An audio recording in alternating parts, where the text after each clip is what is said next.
We were in Vancouver, and Wesley Snipes was going crazy. Welcome to Watch Mojo, and today we're looking at actors who didn't get along with a good majority of their co-stars throughout the production of a film. Okay, I'll try it again without the sarcasm. We got it. Jared Leto, Suicide Squad. Oh, I'm not gonna kill you. I'm just gonna hurt you. Really, really bad. This actor/musician is known for being a little eccentric, and it hurt his reputation during the production of Suicide Squad. Leto decided to go down the method route, and according to some co-stars, he never broke character as the Joker. Yeah, well, whenever I met Jared, he never broke character. So I would say, "Hi, I'm Karen Fukuhara. Nice to meet you. I'm Katana." And then he would come at me with, "Hi, pretty." He refused to speak to his fellow actors and reportedly sent them a number of off-putting gifts, including rats and used condoms. Leto later rebuked this, claiming that the gifts were made in good fun and that the story was wildly exaggerated by the press. However, this conflicts with a report given by Viola Davis, who told Vanity Fair that Leto did some bad things and gave some really horrific gifts. Now, how about the gifts you gave everyone? Rats, bullets, a hog. Where did that come from? Don't forget the anal beads, Who did you send anal beads to? the used condoms. You did not. Shawn Andrews, Dazed and Confused. How's it going? Fixing to be a lot better, man. What time is your party tonight, man? 9:30, man. 9:30. This actor had the opportunity of a lifetime, playing Kevin Pickford in the legendary Dazed and Confused. Unfortunately, he did not get along with any of his co-stars, with one major exception. Kevin was meant to play a much larger role in the movie, but according to director Richard Linklater, he wasn't really getting along with anybody. Hey, Dad. Huh? What's up? Did you order some kegs of beer? No. Well, there's a fella in a beer truck out on the street that says you did. At one point, he even brawled with Jason London. Linklater broke them up and reduced Andrews' role in favor of Matthew McConaughey, whose dialogue was largely improvised as a result. The only person whom Andrews seemed to get along with was Mila Jovovich, whom he married in 1992. However, her mother had the marriage annulled after just 2 months. So I guess you got the wrong house.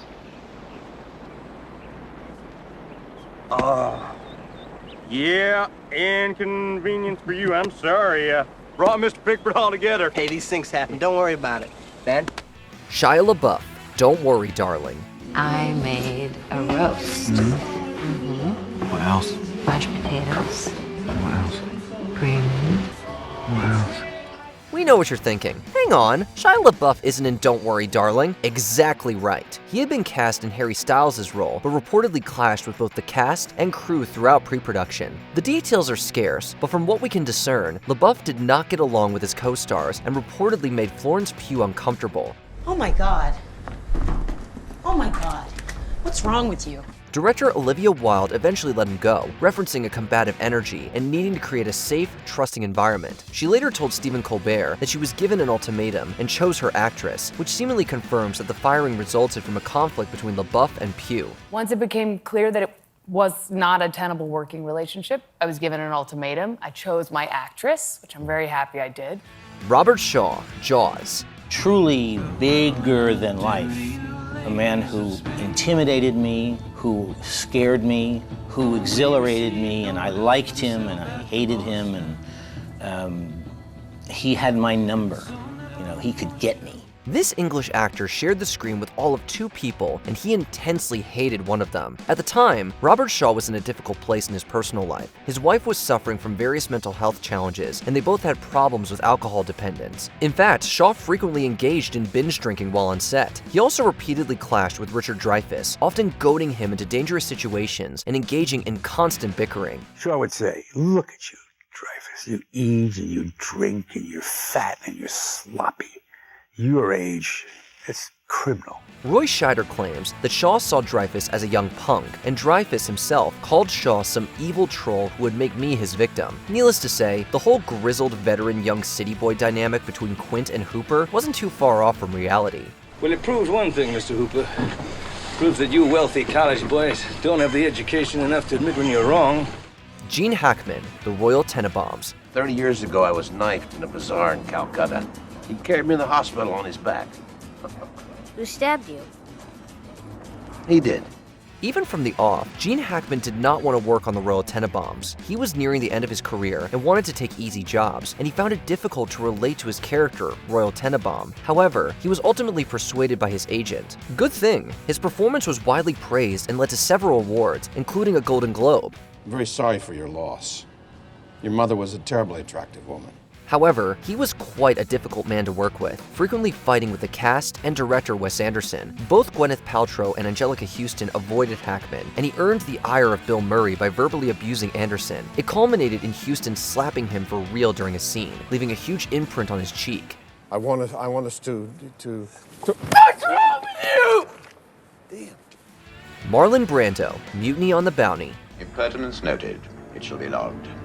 Do you care to enlarge the entry? Despite being a legend of the screen, Marlon Brando has a complex legacy, with his working process attracting much controversy. His behavior was a huge problem while making the historical bomb Mutiny on the Bounty. Many people involved with the production have criticized Brando for his prima donna attitude, like frequently arriving late and refusing to act if he didn't like a scene. You are the sort of self-styled gentleman who thinks only one thought. You feel only one emotion, contempt. Contempt for effort, for ambition, for anyone born less fortunate than yourself. You are poisoned with contempt, Mr. Christian. He also didn't get along with his co-stars. He frequently fought with both Richard Harris and Trevor Howard, the former calling Brando a dreadful nightmare, and the latter unprofessional and completely ridiculous. He later wrote a letter to Howard apologizing for his actions, so, you know, that's something. You remarkable pig. You can thank whatever pig god you pray to you haven't quite turned me into a murderer. Wesley Snipes, Blade Trinity. Sounds like rejects from a Saturday morning cartoon. Well, we were gonna go with the Care Bears, but that was taken. Forget this crappy Blade. We want to see a movie about the movie. Its production is a piece of Hollywood lore, with Snipes being incredibly hostile to director David S. Goyer and being a general pain in the butt. It's said that Snipes refused to speak to his co-stars, never called them by name, and spent much of his time alone in his trailer smoking pot. Just ask Patton Oswalt how much fun he had filming with Snipes. And after a while, he resorted to just he would communicate with Post-its that he would give to the director, and each one he would sign Blade. Funnily enough, the man Snipes seemingly hated the most was Ryan Reynolds, often criticizing his zany sense of humor and even calling him a racial slur. However, the two later kissed and made up, resulting in a legendary Blade cameo in Deadpool and Wolverine. I don't like you. You never did. Richard Pryor, Blue Collar. That's all you talk about, the plant. Everybody know what the plant is. The plant just short for plantation. No one said working with legends was easy. Just ask those involved with Blue Collar, a 1978 drama starring Richard Pryor, Harvey Keitel, and Yaphet Kotto. Despite their near-mythical status, the three actors did not get along and were constantly fighting amongst each other. And while all three share blame, the main source of the conflict seems to be Richard Pryor. Get out my house. I'll pay the goddamn money. You bet you will, you'll pay it. Yeah, I know I will. The comedian was battling substance abuse, suffered from poor health, and was in a failing marriage with Deborah Maguire, all of which influenced his negative actions. Aside from the constant yelling, Pryor was reportedly quite physical on set, in separate incidents punching Keitel, throwing a chair at Kotto, and even aiming a gun at director Paul Schrader. I do my job. Can't nobody say no different.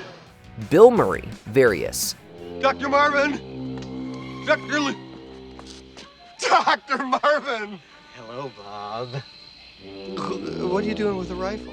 There's a hard truth to accept in Hollywood, and that's that Bill Murray is a massive grump. You name a movie, chances are that he hated working on it. Murray has feuded with the likes of Chevy Chase, Sean Young, and Lucy Liu, but there are two major films in which he seemingly didn't get along with anyone. What About Bob and Groundhog Day? Murray was quite combative on the set of the former, pushing producer Laura Ziskin into a lake and throwing an ashtray at Richard Dreyfuss.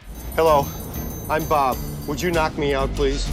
Just hit me in the face. He was also famously bitter throughout Groundhog Day, often throwing tantrums with the cast and crew and criticizing others' performances. He also frequently clashed with director Harold Ramis, and the two remained estranged for years. I'll give you a winter prediction. It's gonna be cold, it's gonna be gray, and it's gonna last you for the rest of your life. Before we continue, be sure to subscribe to our channel and ring the bell to get notified about our latest videos. You have the option to be notified for occasional videos or all of them. If you're on your phone, make sure you go into your settings and switch on notifications. Klaus Kinski, Aguirre, the Wrath of God. Der Mann ist ein Kopf größer als ich. Das kann sich ändern. Described by Werner Herzog as a monster and a great pestilence, Klaus Kinski was notorious for his volatile and erratic personality. He hated virtually everyone he worked with, and often raged over the slightest inconveniences. Basically, he didn't need to do much acting as the mad Lope de Aguirre. Wer auch nur wagt, ans Davonlaufen zu denken, wird in 198 Teile zerstückelt. Und auf ihn wird dann so lange herumgetrampelt, bis man die Wände mit ihm streichen kann. Herzog intentionally angered Kinski on the set of Aguirre the Wrath of God, often leading to furious and violent outbursts aimed at his co-workers. His anger boiled over one night while the cast and crew were loudly playing cards in a hut. Irritated at the constant noise, Kinski grabbed a rifle and fired into the hut, hitting an extra and taking off the tip of his finger. Ich bin der Zorn Gottes. Wer sonst ist mit mir? Do you think you would enjoy working with these people? Let us know in the comments below. Don't have to take this abuse much longer. Did you enjoy this video? Check out these other clips from WatchMojo, and be sure to subscribe and ring the bell to be notified about our latest videos.